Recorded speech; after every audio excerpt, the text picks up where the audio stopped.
Theory पढ़ा रहा हूँ, हम्बल रिक्वेस्ट ब्रो, ठीक है। भूल गया देखो। तो लेट सपोज बहुत सारे इलेक्ट्रॉन है E1 E2 dot dot dot dot dot EN, सबकी अपनी वेलोसिटी होगी। इधर होगा आपका U1, ये होगा U2 और ये होगा मान लिया इधर UN। तो कंडक्टर के अंदर जब ये आपस में, मान लो ऐसा हो सकता है कि ये आपका है U1 और ये है आपका U2, इक्वल एंड अपोजिट होते हैं। ये हमेशा वैल्यू जो होती है इनकी होती है 10 पे पावर कितनी होती है, -5 या 5 होती है, 5 होती है। तो बोलना नहीं है, जाओ उस कमरे में जाओ, उधर जाओ बात करना जाओ। 10⁵ मीटर पर सेकंड की वेलोसिटी से ये मूव कर रहे होते हैं। इनिशियली क्या होता है कि रैंडम डायरेक्शन में होते हैं, जिगजैग मोशन है, ब्राउन मोशन, और एक दूसरे को कैंसिल आउट कर देते हैं। बट जैसे ही हम इनको यूनिफॉर्म इलेक्ट्रिक फील्ड देते हैं, जैसे ही हम इसमें इलेक्ट्रॉन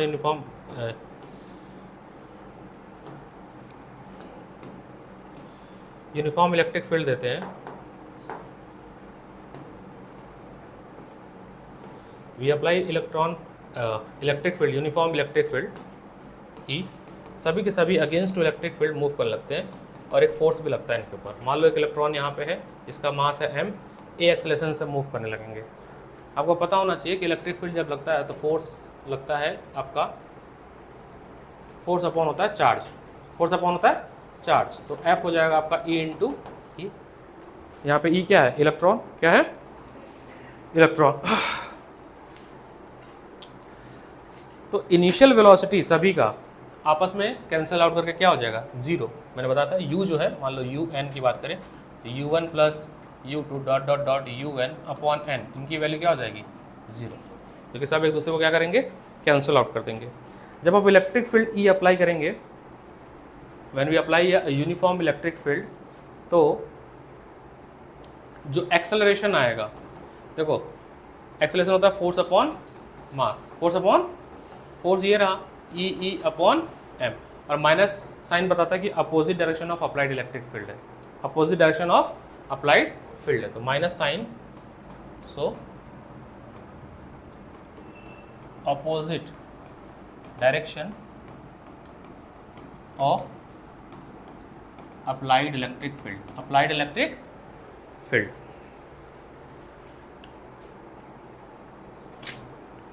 अब जब इलेक्ट्रिक फील्ड हमने अप्लाई कर दिया इन सब के पास, इसके पास मान लो V1, इसके पास V2 dot dot dot dot, ऐसे कितने होंगे, Vn। तो V1 की वैल्यू आपकी हो जाएगी V is to U plus AT से, ये हो जाएगा आपका U1 प्लस A τ1, यहाँ पर टाइम क्या होगा, τ1 होगा, रिलैक्सेशन टाइम होगा, dot dot dot dot dot Vn, ये क्या हो जाएगा, U1 प्लस A τn। तो अगर मैं एवरेज पोटेंशियल, अरे एवरेज फाइनल वेलोसिटी लिखूंगा तो मैं लिखूंगा V is equal to U1 plus U2 dot dot dot UN plus uniform acceleration, सबका सेम एक्सेलरेशन तो सेम ही होगा, ये सेम एक्सेलरेशन चल रहे हैं, τ1 प्लस τn तक डिवाइड बाई n। तो अगर मैं इसको अलग कर दूं तो यहाँ पर भी लिख दूंगा मैं divide by n, total number of electron divide by n, ये वैल्यू तो क्या है, 0। एवरेज रिलैक्सेशन टाइम तो हम क्या लिखेंगे, A τ लिख दे रहा हूँ, यहाँ पर टाउ क्या है, इन सब का एवरेज क्या है, रिलैक्सेशन। अच्छा, तो V जो यहाँ पे मिला फाइनल वेलोसिटी, इसी को बोलते हैं ड्रिफ्ट वेलोसिटी, जो कि होता है A τ, और A की वैल्यू क्या है यहाँ पर, minus E capital E upon M τ, ये आपकी VD की वैल्यू आ गई, मास ऑफ इलेक्ट्रॉन। यहाँ पे M है आपका मास ऑफ इलेक्ट्रॉन। तो अगर हम इन सबको सब के बारे में बता दें क्या है, तो आपका डेरिवेशन आ गया VD is equal to minus E time capital E τ upon M, where E is charge on one electron, charge on one electron, capital is electric field, tau is relaxation time, M is mass of electron, VD is drift velocity. बहुत important है ये VD का derivation, तो आपको आना चाहिए, और ये सब आते हैं क्वेश्चन जो मैंने लिखवाया है उसी का आंसर है ये।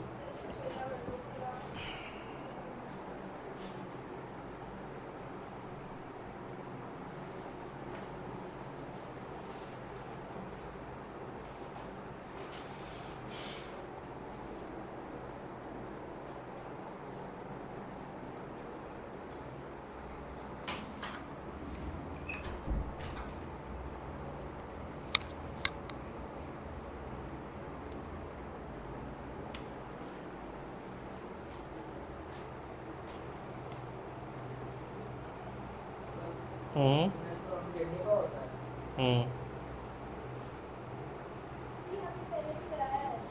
हाँ तो कराया तो मैंने सब है, बस रिविजन कर रहे हैं। अरे रिवीजन कर रहे हैं, कराया हुआ है। हम रिवाइज कर रहे हैं कि मोस्ट एक्सपेक्टेड क्वेश्चन क्या हो सकता है।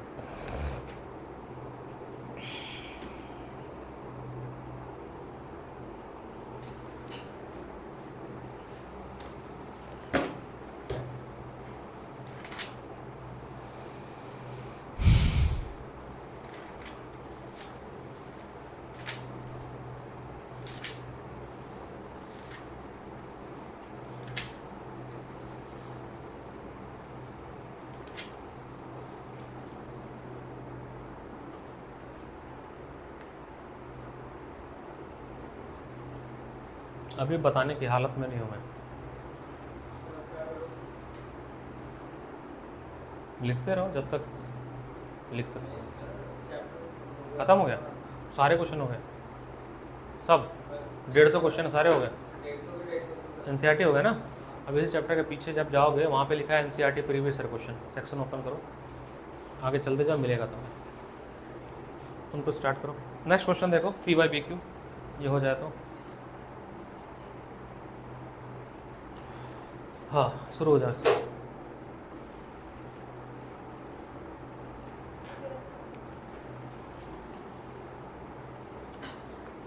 नेक्स्ट P/PQ लिखो। Derive an expression for the resistivity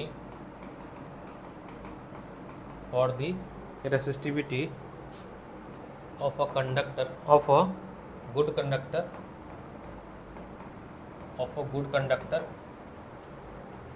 in term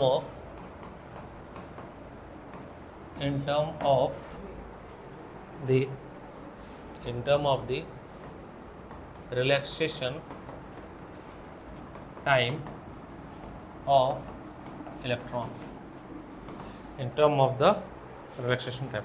तो इसी को हम ओम्स लॉ से भी जोड़ सकते हैं, चाहो तो इसी में और करके लिख सकते हैं, और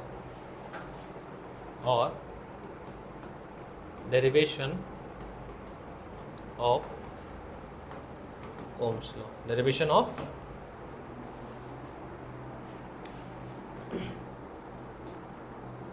फिजिक्स को पढ़ाते हुए अभी आज 3 घंटा हो चुका है, 2 बजे से शुरू किया। ये जितने लोग हैं ना, जितने के कोचिंग कोई नहीं कराएगा, 5 मिनट एक्स्ट्रा नहीं देता कोई भी। नहीं पता बेटा, सिलेबस मेरे को नहीं आता।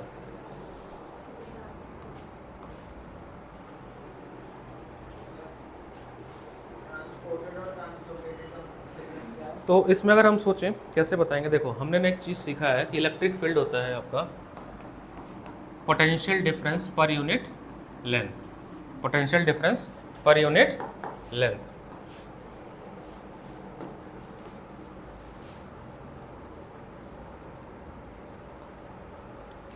Potential difference per unit length. तो मान लो मेरे पास एक वायर है ये, जिसकी लेंथ है L, और इसमें जो पोटेंशियल डिफरेंस है वो है V। क्या है? V। और इसमें इलेक्ट्रिक फील्ड आपका यूनिफॉर्म इलेक्ट्रिक फील्ड है इस डायरेक्शन में, और इलेक्ट्रॉन मूव कर रहे हैं इस डायरेक्शन में VD, ड्रिफ्ट वेलोसिटी से। ठीक है ना? बैठो। ठीक है, इलेक्ट्रॉन मूव कर रहे हैं VD, ड्रिफ्ट वेलोसिटी से। अच्छा एक चीज़ समझना आप यहाँ पे कि अगर L लेंथ है इसमें, तो टोटल नंबर ऑफ चार्ज कितने होंगे वो डिपेंड करेगा इसके वॉल्यूम पे। तो इसका जो वॉल्यूम होगा, मान लो इसका क्रॉस सेक्शन एरिया है A, तो वॉल्यूम होगा आपका A into L, area base का। और मान लेते हैं कि total number of electron N है, तो टोटल जो चार्ज होगा वो होगा NeAl। यहाँ पे N क्यों लिया गया? N नंबर ऑफ इलेक्ट्रॉन, भाई एक इलेक्ट्रॉन पे चार्ज E है, तो टोटल कितने चार्ज होंगे? आपका होगा NeAl। मान लेते हैं कि एक इलेक्ट्रॉन को यहाँ से लेके मूव करके यहाँ तक आने में टाइम लगा t, टाइम लगा t। तो अगर हम टाइम की बात करें तो speed is equal to the distance upon time. Speed क्या होता है? Distance upon time. तो स्पीड इज इक्वल टू होता है आपका डिस्टेंस अपॉन टाइम। तो मान लो स्पीड हो गया dv, मतलब vd ड्रिफ्ट वेलोसिटी, हाँ, और डिस्टेंस कितना l, और टाइम मान लेते हैं t। तो यहाँ से टाइम का रिलेशन क्या बन जाएगा? टाइम का रिलेशन बनेगा l अपॉन vd। अभी थोड़ी देर में यूज़ करेंगे इसको, बनेगा ना। अच्छा, करंट क्या होता है? होता है आपका charge per unit time, charge per unit time. तो चार्ज मान लो q और टाइम क्या? t। t का तो आपके पास इक्वेशन क्या है sir? l upon V D, L upon, तो वी डी ऊपर चला गया। थोड़ी देर पहले आपने वी डी का डेरिवेशन किया था, थोड़ा समय पहले। कहाँ किया भाई वी डी का डेरिवेशन? ये किया है कुछ, है ना, रिलैक्सेशन टाइम के फॉर्म में। अच्छा, दूसरा रुक जा, वी डी तो हम बाद में हाँ देख लेते हैं, वो अभी देख लेंगे। Q कितना आया है यहाँ पर? Q आया है आपका, वी डी हम बाद में पुट करेंगे क्वेश्चन बनाने के लिए। Q का आया है आपका N वीना वाली, A L upon L V D, है ना। L से L कट गई, तो आपका क्या बना? वी डी एन ई ए। ये आपका I का इक्वेशन आ गया। करंट इज इक्वल टू क्या हो गया? वीना। ठीक है, अब इसी में चाहे बनाना चाहो तो करंट डेंसिटी क्या होती है? Current upon area. खाना पका के आया, क्या बनाया हो घर पे? पनीर बना रहे थे? नहीं, बना रहा था। अरे बहुत अच्छा बनाता है ये, बहुत अच्छा खाना बनाता है। तो करंट डेंसिटी होता है आपका, क्या होता है? Current upon area, current upon current per unit area, ये होता है करंट डेंसिटी। तो हो जाएगा आपका V E N A upon A. तो ए से ए कट गया, तो वी डी एन ई आ गया करंट डेंसिटी, है ना। ये आपका करंट डेंसिटी हो गया।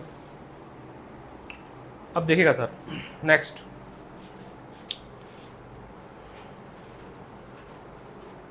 अभी हमने वीडी का एक एक्सप्रेशन बनाया था, क्या बनाया बताना? ई माइनस साइन को छोड़ दो, वो डायरेक्शन के लिए है, अपॉन एम। और ई अभी थोड़ी देर पहले मैंने लिखा है कि ई को हम लिख सकते हैं वी अपॉन एल। तो लिख सकता हूँ मैं E V upon L tau M. V D लिख सकते हैं कि नहीं सकते?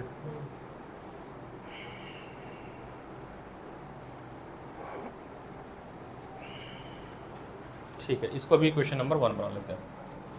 दूसरा आई का इक्वेशन क्या देखा अभी हमने? वीना, क्या किया था? वी डी ई एन ए।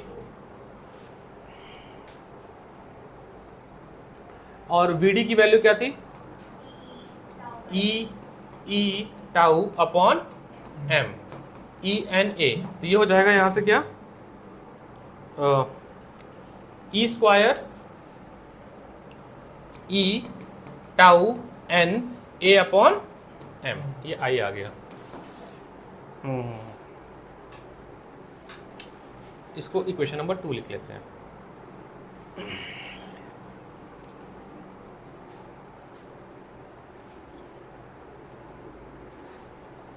कुछ और रह गया क्या? ई की जगह क्या रखें हम? कुछ रखें क्या? इसको चेंज करूँगी हमें, वी अपॉन एम रहने दो। यहीं पे ई की जगह पे क्या रखें हम?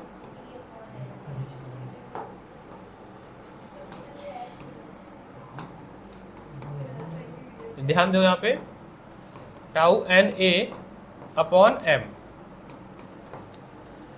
अब v अपॉन आई लिखना है मेरे को, क्या लिखना है? v अपॉन आई।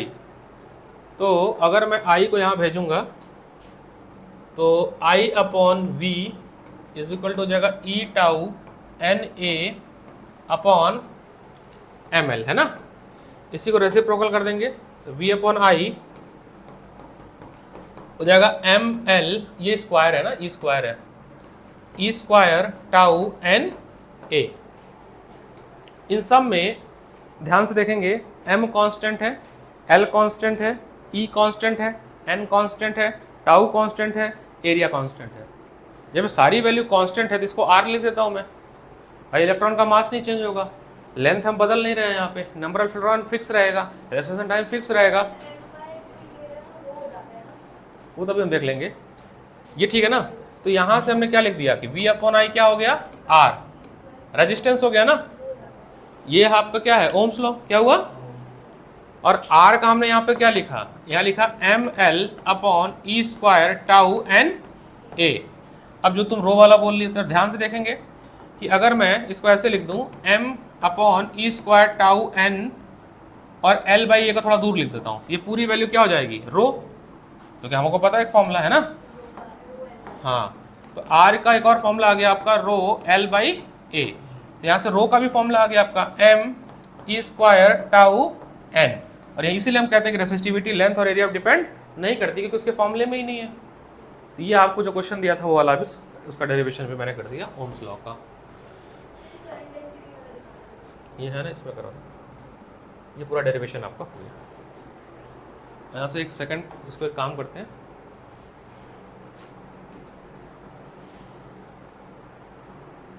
ये कॉपी हो जाएगा ना यहाँ से, बट ये वापस कैसे जाएगा, पीछे नहीं जाएगा ना, तो यहीं आ गया ना, ये तो यहीं पे ही आ गया, ये पीछे यहाँ पे पेस्ट नहीं होगा ना, नहीं होगा, कोई बात नहीं, चलो कोई बात नहीं। ये रहा करंट डेंसिटी। कहने का तात्पर्य वो एक्सपेक्टेड टॉपिक हैं जो कि आपके पेपर में आ ही सकते हैं, और कोई तरीका नहीं है, इन सब में से ही आते हैं।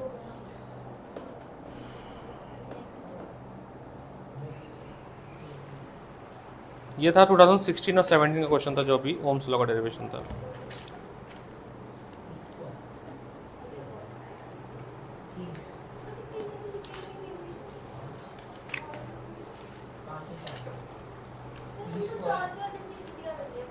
किसको, तुमको भी तो मिली है, तुम्हारा फिजिक्स में 5 दिन का गैप है तुम्हारा, तो किसको अगर 5 दिन का गैप मिला हो और एक दिन में अगर वो 3 चैप्टर भी करे तो 15 चैप्टर पढ़ लेगा, एक बड़ा एक छोटा, एक बड़ा एक छोटा, आराम से। और इसके बाद भी तुम फिजिक्स में अगर नंबर नहीं लाओ तो इसमें तुम्हारी गलती है कि तुम सेल्फ स्टडी नहीं कर रही हो। सुनो सर, तो तुम जिज्ञासा शॉर्ट क्वेश्चन नंबर पार्ट 1 पूरा, अभी पार्ट 2 केमिस्ट्री नहीं जाना है, पार्ट 2 नहीं तुम्हारे वैसे भी केमिस्ट्री अच्छी है तुम्हारी, लॉन्ग आंसर क्वेश्चन, ये पूरा पार्ट। अभी तुम्हारे पापा को पता विकास सर आज फ़ोन करने लगा, आज मैं रोका हूँ उनको, तुम्हारे बारे में कुछ उनको फीडबैक लेना था, आज मैंने रोका है। तुम्हारे पापा का नंबर मेरे पास भी है, तो पढ़ लो, नहीं तो अगला कॉल जो है तुम्हारे पापा को ही विकास सर करेंगे और किसी को नहीं। 9968 नंबर है ना, इसलिए ना चुपचाप पढ़ लो। आर्या, तुम इस बुक से इसी चैप्टर के एनसीईआरटी के सारे क्वेश्चन करोगे, दे रहा हूँ मैं। इसमें एनसीईआरटी एग्जाम्पलर भी है, एनसीईआरटी जोन करके है ना टॉपिक, यहाँ से शुरू हो जाओ, पहले ये कंप्लीट करो फिर। कैसे हो सर?